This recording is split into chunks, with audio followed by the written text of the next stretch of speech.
안녕하십니까? 안녕하십니까? 아, 네네. 반응 좋습니다. 네.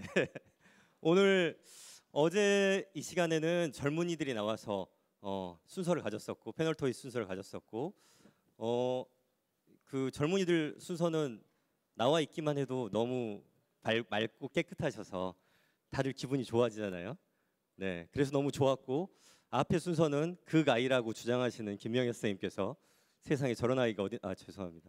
네, 저런 아이라면 저도 아이 하고 싶은데 네, 굉장히 좋은 아이 선생님 교수님께서 너무 강의를 재밌게 해주셔서 저번 마지막 멘트 들으셨죠? 이 시간이 가장 재밌는 시간이라고. 네, 대학 수업 같은 거 들으시면 정의 내리는 수업 시간이 제일 재밌잖아요. 네, 공식 이렇게 어떻게 유도하고 이런 과정들이 제일 재밌잖아요. 네, 그런 시간이라고 보시면 될 것 같습니다. 죄송합니다. 네, 안녕하세요. 저는 미션 의료선교대회 둘째 날 패널 토의 미션 4.0 진행을 맡은 치과 개원이 정선환입니다. 반갑습니다. 네. 이제 너무 익숙해진 단어인데 4차 산업혁명. 네. 계속 변화가 일어나면서 4차 산업혁명에 대한 관심이 굉장히 늘어나고 있는데 저희 대회만 해도 1989년 의료선교대회가 시작해서 어느덧 30년이 훌쩍 넘어서 지금 진행해 오고 있습니다. 10년이면 강산도 변하는데 3번 바뀔 시절에 의료선교는 어떻게 변화되어 왔는지 저희들이 굉장히 궁금한데요. 각계 의료계 각층에서 여러분들을 모시고 이 네 분 패널을 모시고 이 시간을 이끌어가 봤으면 좋겠습니다. 기대되시죠? 아, 네, 감사합니다. 네, 이제 제가 한 분씩 소개하도록 하겠습니다. 먼저 1990년 조선대학교 치과대학교 졸업하시고 1992년 광주 기독병원 치과 수련하신 후 2004년 YWAM 치과의료선교회 공동파송으로 북아프리카 알국에서 파송되셔서 현재 2020년부터 치과대학 교수로 사역하고 계시는 서인성 교사님이십니다. 네, 박수 보내주십시오. 네, 반갑습니다. 네, 말씀하십시오. 하고 싶으신 말씀 있으시면. 저기 혹시 여기 치과 쪽에서 많이 오신 분들 있는데 오늘 미션 4.0 생각하면서 치과 의사들이 가장 좋아하는 말씀 혹시 아세요? 치과 의사들이 가장 병원 앞에 붙여놓고 싶은 말씀, 시편에 있는 말씀, 내 입을 크게 열라, 내가 채우리라. 네, 그 말씀으로 오늘 이 미션 4.0을 우리가 기대해도 되지 않을까? 맞나요? 네, 감사합니다. 뜨거운 반응 감사합니다. 미션 4.0 내 입을 크게 열라. 저희 치과 앞에 꼭 붙여놓도록 하겠습니다. 네, 두 번째 선교사님.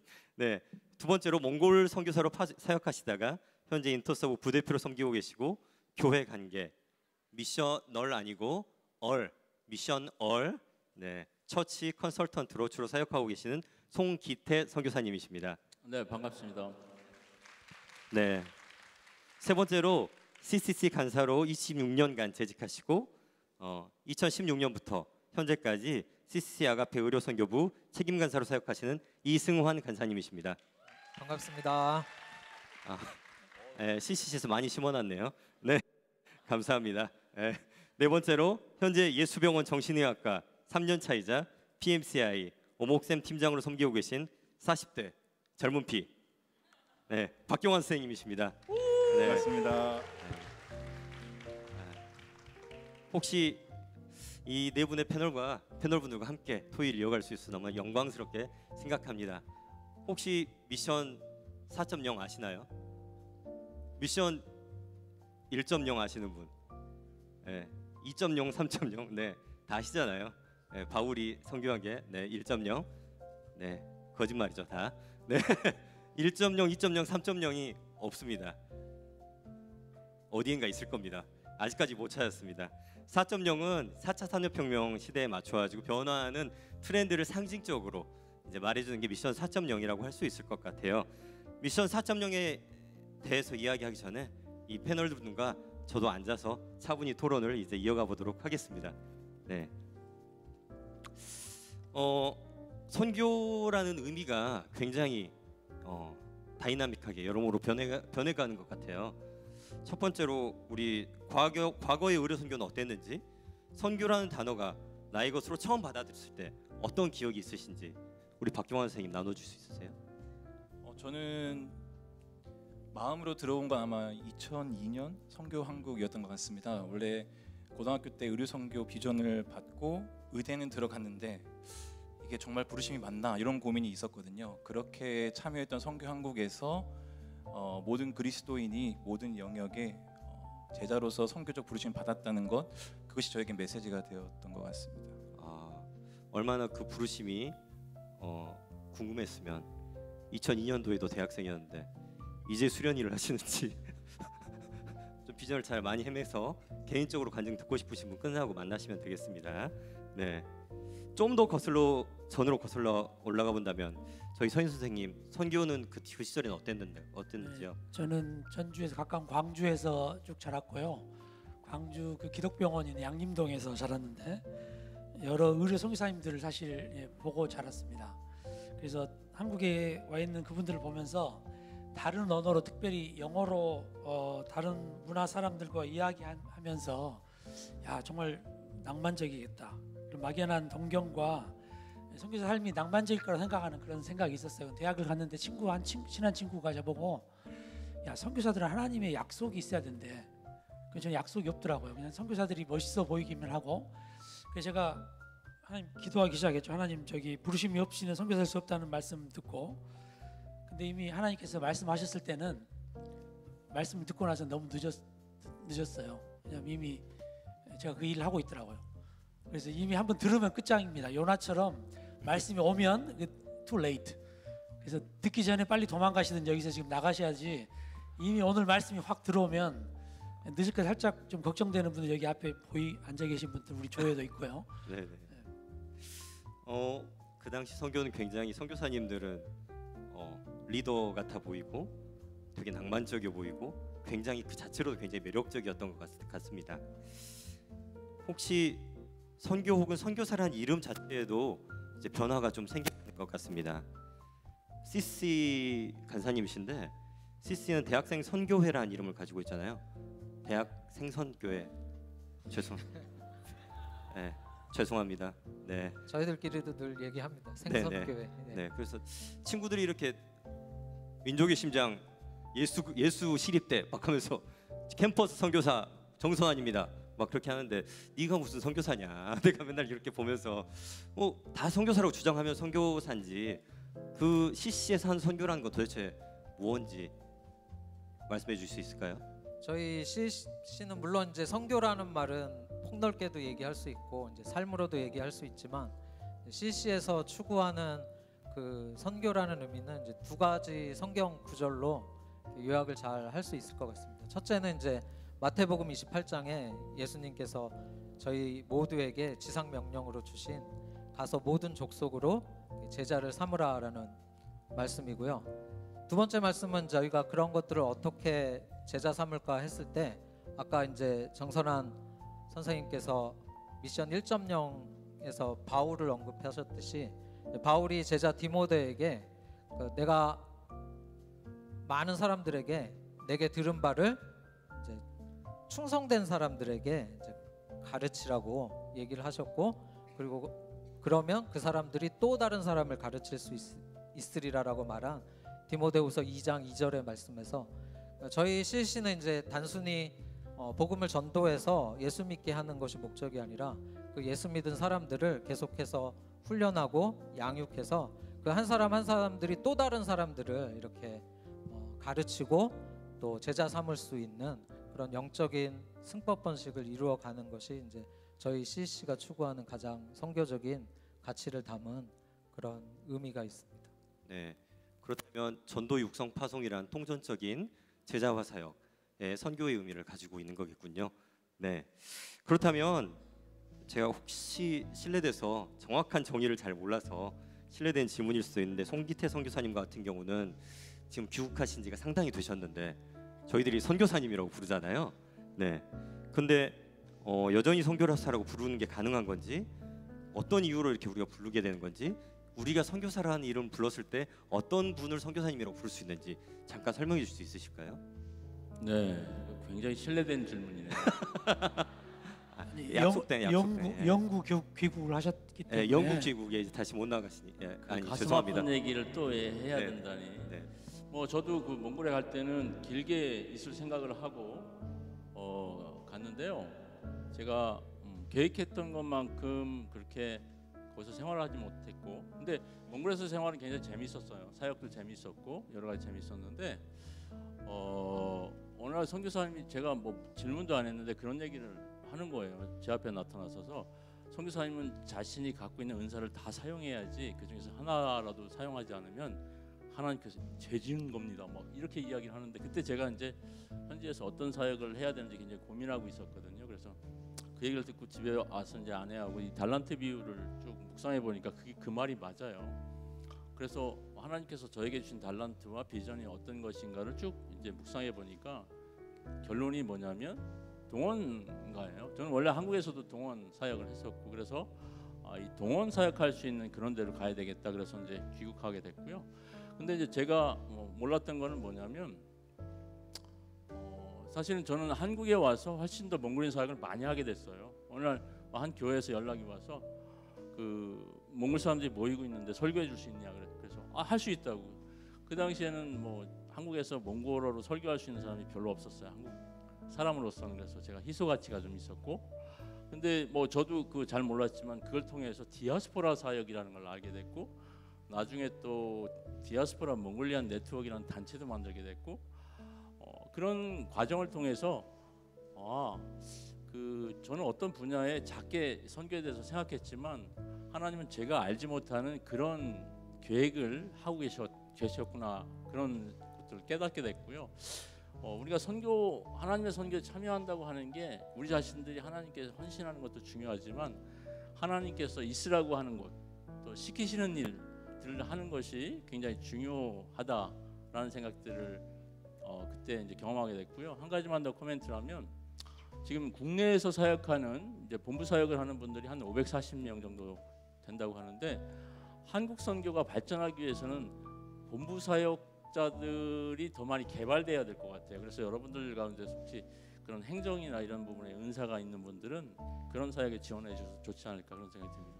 인터서브 행정 지원 받습니까? 꼭 인터서브를 얘기하는 건 그렇지만 가급적이면 저희 단체로 오세요. 다른 단체를 꽂아줄 수는 없으니까요. 네, 죄송합니다. 네네네. 제가 또 소개도 해드릴게요. 소개 가능합니까? 네네. 네, 많이들 지원해 주시기 바랍니다. 혹시 싱글로 오면은 배우자도 찾아주십니까? 그게 주권이 주께 있사오니 제가 보장은 개런티는 네. 쉽지 자세한 않습니다. 취업 청탁은 내려가서 좀 하시면 좋겠고요. 네, 감사합니다. 네, 그리고 그러면 현 시점에서 송태 선생님께서 이제 말씀을 하셨으니까 송태 선생님께서 선교라는 거를 좀 좁게 혹은 넓게 정의를 해본다면 어떻게 이야기를 할 수 있을까요? 저도 선교사로 헌신해서 선교 사역도 하고 또 선교를 가르치면서 선교의 개념에 대해서 계속 변화가 있고 발전이 있었던 것 같아요. 근데 선교에 대한 이해는 결국 하나님이 어떤 분인가에 대한 이해의 폭이 넓어지는 거하고 비례한다고 생각하는데, 제가 저의 최근 버전은 뭐냐면 크리스토퍼 라이트가 한 그 선교 정의에 좀 동의하는데 제가 못 읽어서 좀 읽어드릴게요. 선교는 창조 세계 전체를 위한 웅대한 목적 아래서 행하시는 하나님의 모든 일과 그 목적에 따라 행하도록 하나님이 우리에게 명령하시는 모든 일. 어렵죠? 이 정의하면 도대체 무슨 말인지 잘 모르는데, 어쨌든 저는 이 말에 동의하는 게 뭐냐면 선교는 왜 시작됐냐면 하나님의 창조부터 시작하는데, 그 창조가 그 타락에 의해서 문제가 생겼잖아요. 그렇지만 하나님께서는 그 창조를 계속 이어가는 과정이 저는 선교라고 생각을 합니다. 그래서 그런 것들을 생각하면 우리가 어떤 분야까지 해야 되는가, 이런 아이디어가 나올 것 같습니다. 하나님이 창조 사역에 동참하는 모든 일, 굉장히 확장될 수도 있겠네요. 해야 합니다. 확장해야 합니까? 네. 저 오늘도 내일도 저 선교지로 내일은 출근한 날이 아니네요. 네, 다행입니다. 네. 그 젊은 세대라고 하기는 굉장히 어렵지만 어제 올라오신 분들이 젊은 세대고요. 저희들은 젊은 세대인데 40입니다. 저희 이제 같은 비슷한 또래인데, 네. 최근 젊은 세대에게는 굉장히 여러 가지 고민들이 있는 것 같아요. 사회 구조들이 굉장히 급격하게 변화하면서 여기뿐만 아니라 뭐 학교 모임, 뭐 치과 의사회 모임, 동문 모임을 가도 아직도 신발 정리를 하게 되는 영원한 막내처럼 이렇게 살아가고 있는데 젊은 세대에게는 여러 가지 숙제들이 많은 것 같습니다. 최근 선교 현황 보고 보면 파송된 선교사 숫자가 준다기보다는 이제 성장 속도가 좀 둔화하고 있다라는 통계가 보여지고 있습니다. 그리고 한국 교계의 축소, 고령화 현상과 맞물려서 일어난 자연스러운 현상이라고 볼 수도 있겠고, 아니면 혹시 선교계의 이런 고령화 현상이 급격하게 일어나지는 않는지 필드에 계신 우리 서인 선생님 말씀해 주실 수 있을까요? 네, 저기 사실은 저기 4.0 이 주제가 굉장히 무거운 주제여서 재밌게 하기가 어렵습니다. 근데 토론하기가 근데 여러분들이 주무실 것 같아서 그 한국 교회 통계를 보면 사실 통계만 보고 있으면 우리가 우울해질 수밖에 없는 것 같아요. 교회는 줄고 젊은 사람 늘고 주일학교는 없어진다. 뭐 이런 이야기도 하고 있잖아요. 선교사도 마찬가지고 실제로 통계로 그렇게 보여지고 있는데요.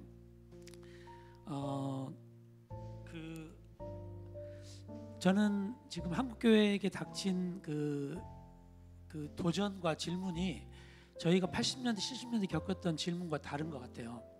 무슨 말이냐면 그 당시에는 우리가 교회를 나오는 이유가 지금과 많이 달랐어요. 그냥 주님이면 됐고 교회 와서 그냥 찬양만 한 곡 불러도 눈물을 주르 흘리고 은혜를 받았는데 지금은 너무 많은 필요를 교회가 답해가지고 이야기해야 될 때가 왜 그랬을까 생각해 보니까 한국 사회 그만큼 먹고 살만해졌어요. 그 선교가 굉장히 그 폭이 광이 넓은 의미로 지금 말씀하셨잖아요. 근데 동의가 또 되면서도 크리스토퍼 라이트가 했던 이분이 한 이야기가 모든 환경과 모든 것을 아울러야 되는 이야기를 했기 때문에 그러면 아니 모든 게 선교네 이런 또 대답이 나올 수 있거든요. 모든 게 선교면 아무것도 선교가 아니 될 수 있기 때문에. 근데 이제 저는 이 시대가 지금 한국 교회가 우리가 고민하는 것을 너무 우울하게 생각할 필요도 없고 하나님은 하나님 선교를 하고 계시는 것 같아요. 왜 선교지 선장에서 보면 한국 선교사가 숫자적으로 줄은 건 사실이에요. 전보다 훨씬 줄었어요. 그렇지만 나올 사람도 다 나와요. 걱정하실 필요 없어요. 혹시 나 혼자 헌신해서 북한 가실 것 같지만 갈 사람도 다 가거든요. 그리고 또 한 가지는 이 시대가 한국 교회가 요청하는 그런 많은 그 사회 문화와 또 그런 책임에 대한 질문을 우리가 답해야 될 때가 왔다고 생각해요. 그만큼 한국 교회가 그 다른 스텝으로 나가기 위한 성장하기 위한 지금 도전을 받고 있고 우리는 거기에 답을 해야 될 책임이 있는 교회가 됐어요. 아프리카 교회들은 이 질문을 못합니다. 왜? 아프리카 교회들은 앞가림하기도 정신이 없거든요. 지금 이 교회 개척에서 교회만 나와도 은혜가 되는 교회이기 때문에 저는 이 고민을 우리가 너무 그 통계만 가지고 이야기하는 건 한계가 있다고 그러고요. 여러분 혹시 아세요? 선교사로 나올 수 있는 확률이 여기도 아무리 헌신한다고 해도 안 나갑니다. 나올 수 있는 확률이 비행기 떨어지는 확률 정도보다 더 낮아요. 선교사로 나올 수 있는 확률이. 그래서 걱정하지 않으셔도 하나님은 하나님의 사람들을 보내고 계시고 한국의 선교사들가 안 나오는데요. 중국 교회가 많이 나오고 있고요. 남미에서도 많이 나오고 있고요.